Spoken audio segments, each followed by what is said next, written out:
Bonjour à tous et bienvenue sur Slolution. Aujourd'hui, je vais vous montrer comment je réalise mon shampoing solide. Donc c'est une recette que j'utilise depuis maintenant plus d'un an et qui m'a permis de remplacer complètement les shampoings liquides de type industriel qu'on peut trouver dans n'importe quel commerce et donc évidemment de réduire mes déchets. C'est une recette qui est particulièrement adaptée à mon type de cheveux, donc des cheveux plutôt ondulés, frisés et des cheveux qui ont tendance à être très secs. Mais c'est aussi une recette que certains de mes amis ont utilisée, que j'ai partagée aussi avec mon copain, etc. Et donc qui me semble finalement adaptée aussi à d'autres types de cheveux. Je vais commencer par vous expliquer un petit peu les ingrédients que j'utilise pour la recette et puis ensuite on passera directement du coup à la recette au global. Donc le premier ingrédient que j'utilise c'est un tensioactif.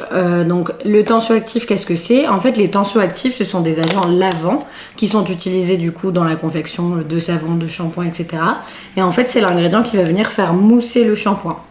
Donc il faut savoir que certains tensioactifs sont à éviter parce qu'ils sont très irritants pour le cuir chevelu.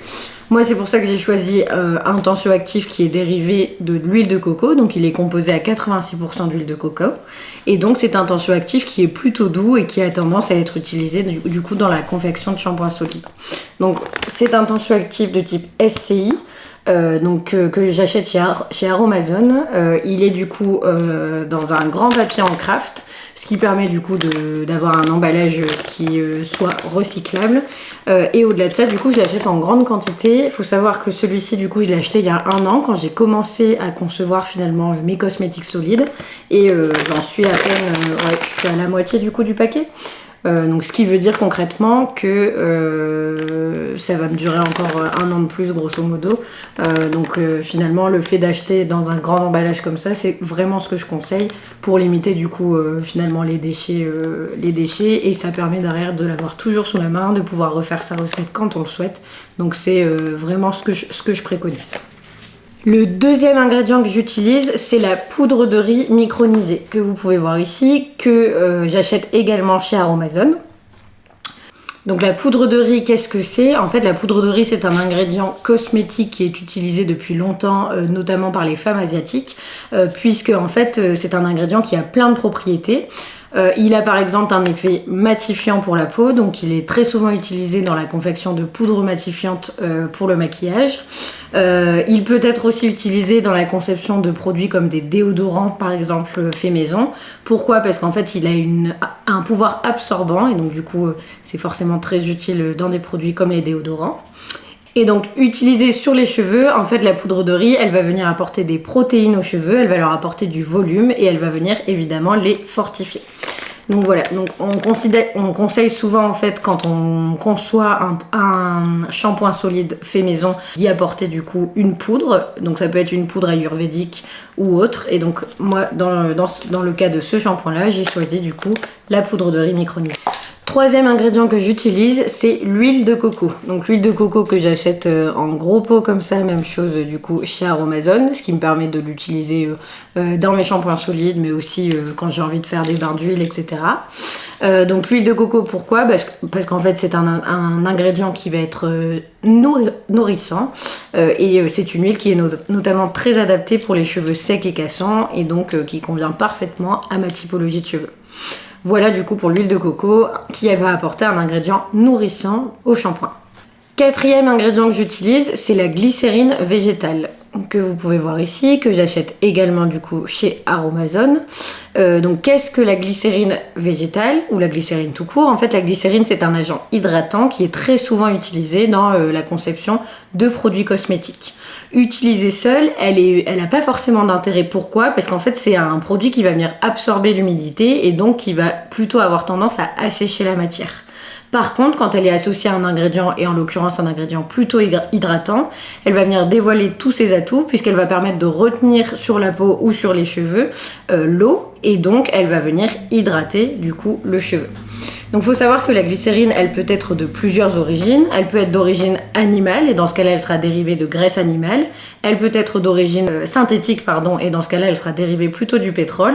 Et elle peut être d'origine végétale, donc dans ces cas-là, elle sera plutôt dérivée d'une association entre de la soude et un corps gras, comme par exemple l'huile de coco, l'huile d'olive, etc. Et on formera du coup une glycérine végétale. Du coup, l'intérêt principal d'utiliser la glycérine, c'est évidemment sa capacité à venir absorber l'eau. Donc en fait, elle a vraiment une capacité à attirer l'eau et à la retenir, et donc ce qui en fait un très bon composant hydratant finalement pour les cosmétiques. Donc elle va venir capter l'eau qui est contenue dans l'atmosphère et venir la diffuser finalement dans la fibre capillaire, et ainsi garder une chevelure plutôt hydratée.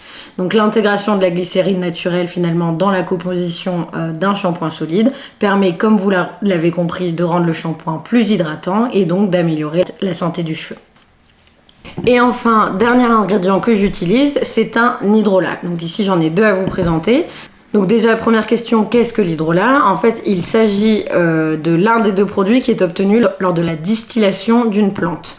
Donc le premier étant l'huile essentielle, qui est fortement concentrée en actif. Le deuxième étant l'hydrolat, qui est un peu moins concentré, clairement moins même, concentré en actif que l'huile essentielle. Donc dans mon shampoing solide, je vais utiliser ici l'hydrolat d'ortie. Pourquoi? Parce qu'en fait il est connu pour fortifier le cheveu, mais vous pourriez très bien aussi utiliser un autre hydrolat, comme par exemple l'hydrolat de pamplemousse, qui est connu également du coup pour fortifier le cheveu et tonifier le cuir chevelu, mais qui est aussi très bon pour lutter contre la chute de cheveux. Donc si c'est une problématique que vous avez tendance à rencontrer, ce n'est pas mon cas, dans ce cas-là je vous conseille plutôt du coup l'hydrolat de pamplemousse, qui en plus se mariera très bien avec l'huile essentielle qu'on va apporter au niveau de l'odeur. Voilà du coup pour les premiers ingrédients. Ce qu'on va venir faire, c'est qu'on va venir faire fondre du coup tous ces ingrédients au bain-marie avant de venir ajouter les autres ingrédients qui vont venir s'ajouter dans une seconde phase dans la préparation.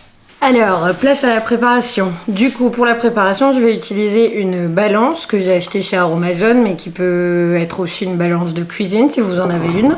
Et donc un bol dans lequel je vais venir peser les différents ingrédients.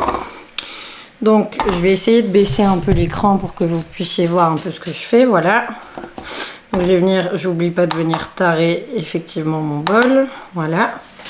Donc on va commencer avec le premier ingrédient, en l'occurrence le tensioactif. Il va vous falloir 60 g de tensioactif SC.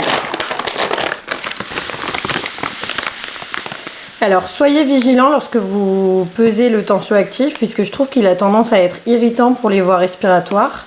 Donc je vous conseille de vous éloigner un petit peu du bol quand vous faites vos pesées, parce que c'est pas forcément agréable. Ou alors de porter un masque potentiellement, vu qu'on est dans la période propice. Donc voilà, donc 60 g de tensioactif SCI. Ensuite je vais rajouter mes 5 g du coup de poudre de riz. Je vais venir même chose tranquillement doser.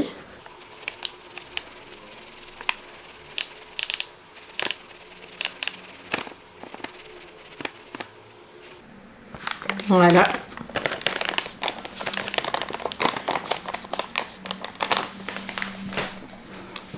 Je vais ajouter ensuite 15 g du coup d'huile de coco.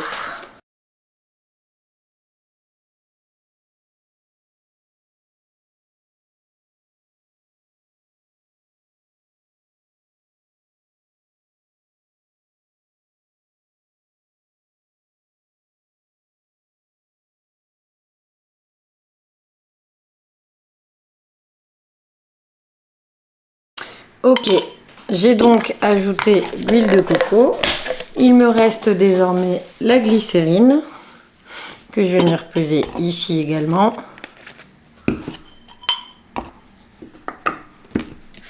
Donc pour la glycérine végétale, pardon, on va partir sur 5 g de glycérine.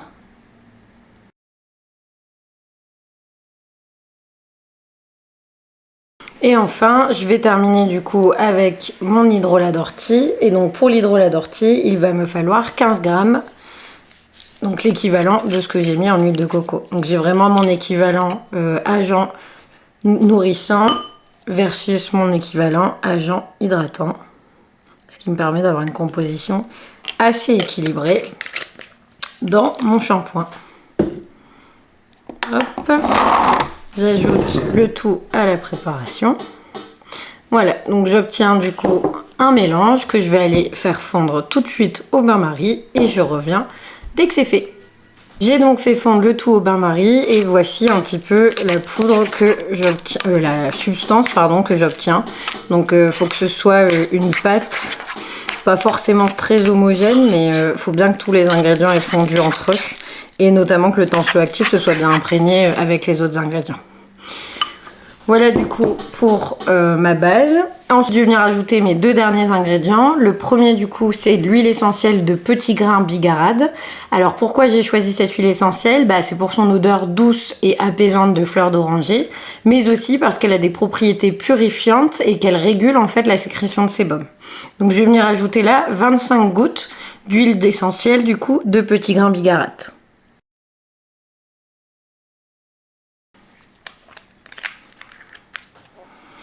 Une fois que j'ai ajouté du coup mes 25 gouttes d'huile essentielle, je viens à nouveau mélanger ma préparation. Vous voyez qu'elle commence à se durcir, c'est tout à fait normal. Et je viens terminer du coup par le second ingrédient qui est la vitamine E. Pourquoi de la vitamine E? Tout simplement pour la conservation. Et donc là je vais venir ajouter une goutte de vitamine E pour la conservation de mon shampoing. Voilà. Je viens du coup mélanger une dernière fois la préparation.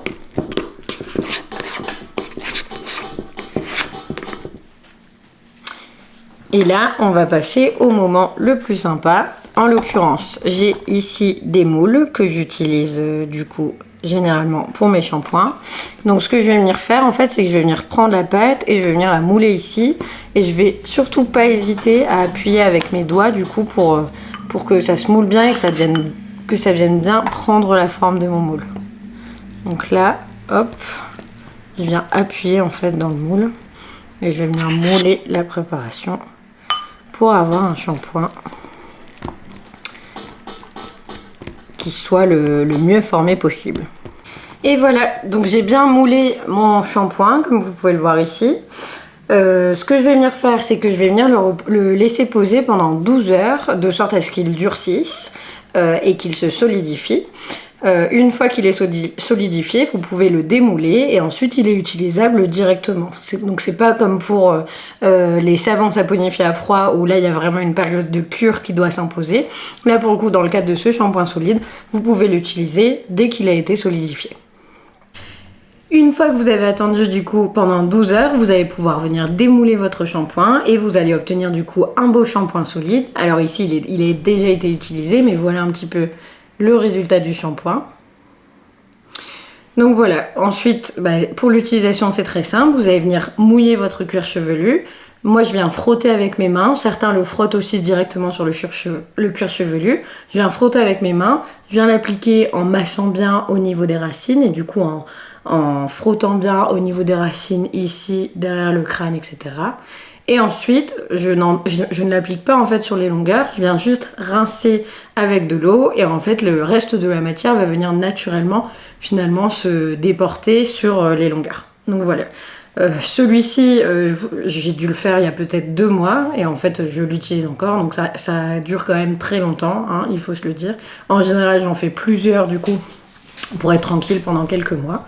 Et donc voilà un peu le résultat que vous obtenez une fois du coup la préparation terminée. Et voilà, j'espère que cette vidéo vous aura plu et qu'elle va vous permettre à vous aussi de vous confectionner votre propre shampoing solide. On se retrouve très bientôt pour une prochaine recette. D'ici là, n'hésitez pas à me recontacter. Merci!